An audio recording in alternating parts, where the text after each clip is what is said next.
I'm truly excited to share with you the passion and purpose behind Style City Music Incorporated.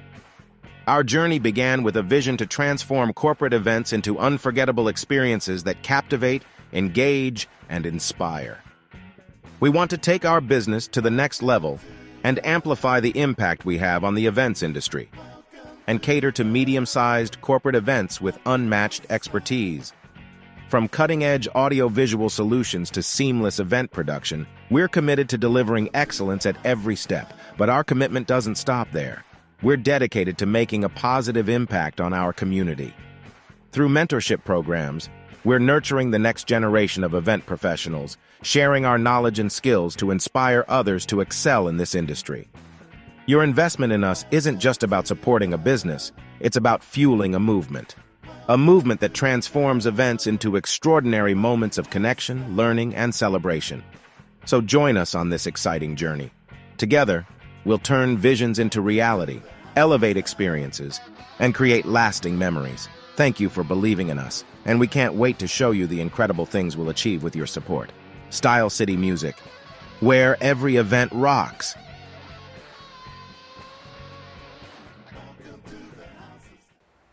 Hello, my name is Q from Style City Music, and what we'll be going over today is configuring the video wall.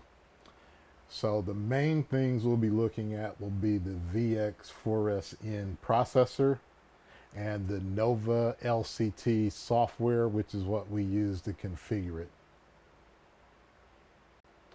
Now, what I like about today's training video is that this is actually a real-world situation where I loaned my processor to another company for a few days for an event in Orlando. It was configured to their wall, which is completely different from mine. So when I hooked it back up to my system, we have the wrong drivers, we have the wrong configuration, everything's jumbled all over the screen. And if you look at the top video wall panel in the corner, that completely has the wrong driver because everything is compressed. So you'll actually get a real world feel of why you need to know the software and what you would do to configure the video wall and correct these issues. So let's get started. So because this system was being used by someone else and I'm just getting it back, what I'm going to do first on this is I'm going to actually do a factory reset on the processor. So that way it's going to clear out any information that was related to the other company's system that has nothing to do with mine. And it keeps me from having to go in and look at settings that may have been changed that I wouldn't have normally changed. So we're going to go into the menu, select factory reset. Are you sure? Yes. And it's resetting.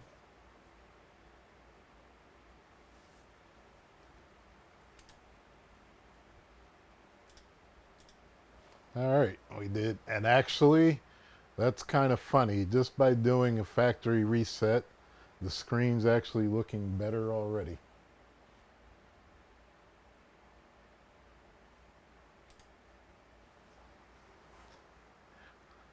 So now we're looking a little more like we're supposed to, but it's still not configured. So that factory reset helped us out a lot. Okay, so I'm going to open up NovaLCT.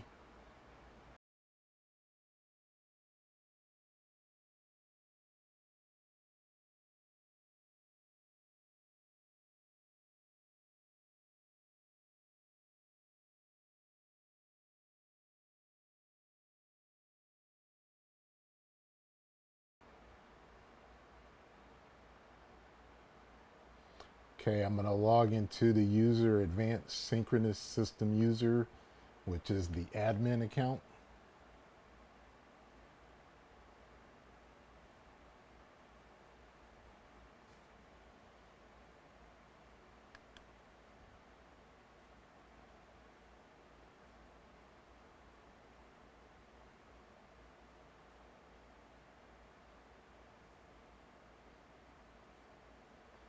right, and password's going to be admin, and enter.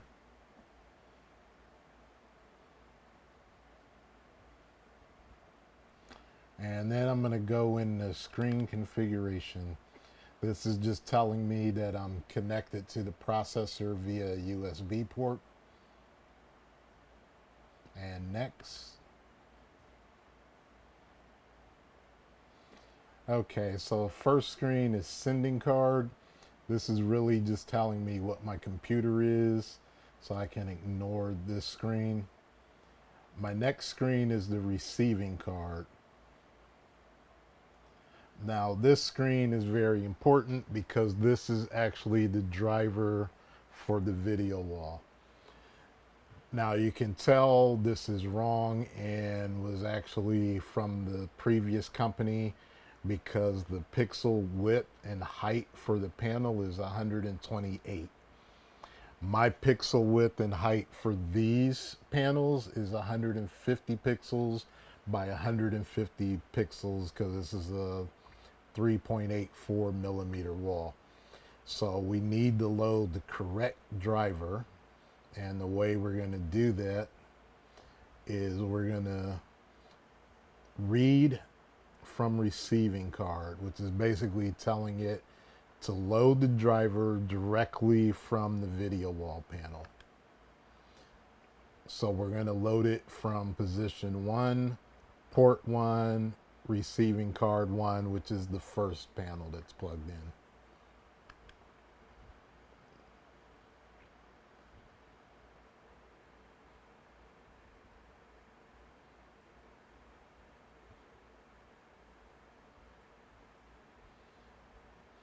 Okay, so read was successful. We'll select OK. And now, as I said, we have the correct driver, which is 150 wide by 150 high. So that is the correct driver for this video wall. And we can save this. So far, our information is correct. So we have the right driver loaded, because without the right driver loaded, none of this is going to display correctly. Select OK. And now I can go to my next screen, which is screen connection.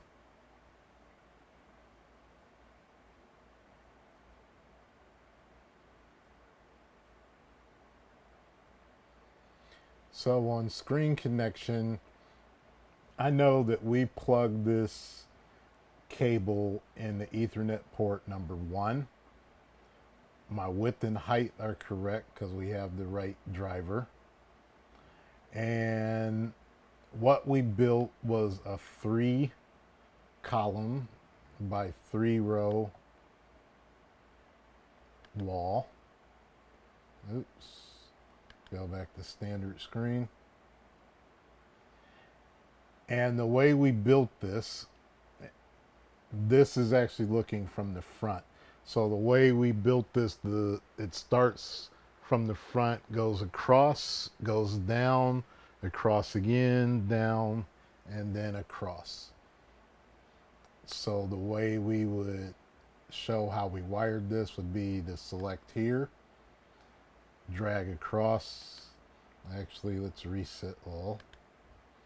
I'm going to start here, drag across, drag down, drag across, down, and there. So that's how we configured this 3 by 3. And I'm going to send that to the hardware.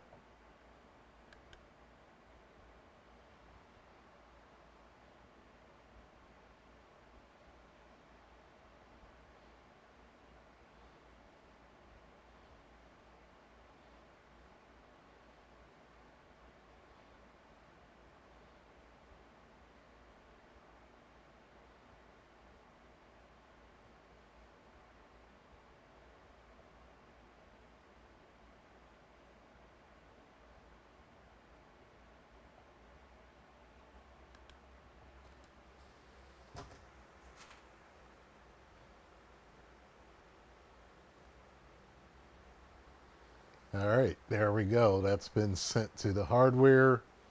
It refreshed my screen. I'm going to scale this on the processor. And so what's going on here is now we're configured correctly, but my image is squashed. And the reason my image is squashed is because what I'm actually sending to the wall is a 16 by 9 image, but we built a square wall, which is not a 16 by 9 aspect ratio. So even though this is all working correctly, I'm going to do a little more advanced trick to make this look like it should. Is I'm going to center cut this wall, which is something you might do if you're building a wall on the side of a stage just for camera feeds.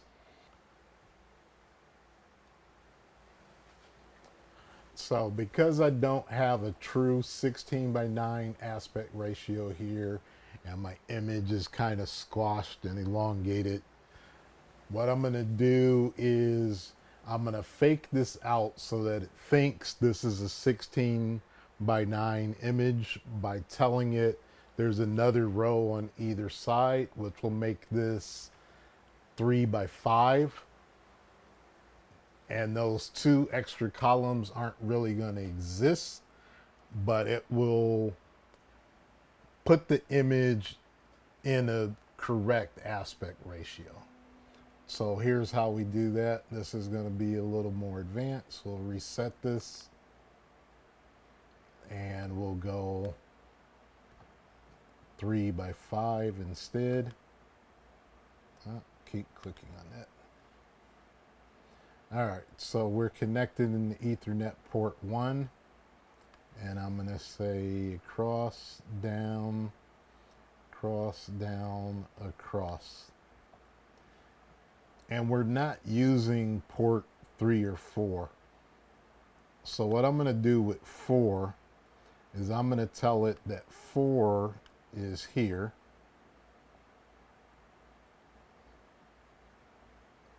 And then I'm also going to tell it that 3 is here. So nothing's plugged into those cables. They don't actually exist. But by faking it out, it's going to put the image in the center, and it'll be the correct aspect ratio for our screen. So I'll send this to hardware.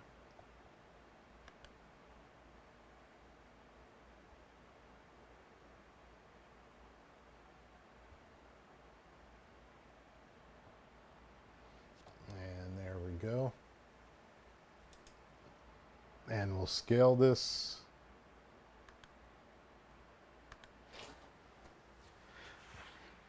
Now this looks like it's supposed to look. So by pretending there's actually more information on the sides than what's really there, it gives us the correct aspect ratio. And this is something you might do, let's say, if you were shooting and you built a wall just for a camera feed. So that's it for today, and we've gone through pretty much what you would need to know or run across in setting up a video wall. So one world, one love, and we'll see you next time.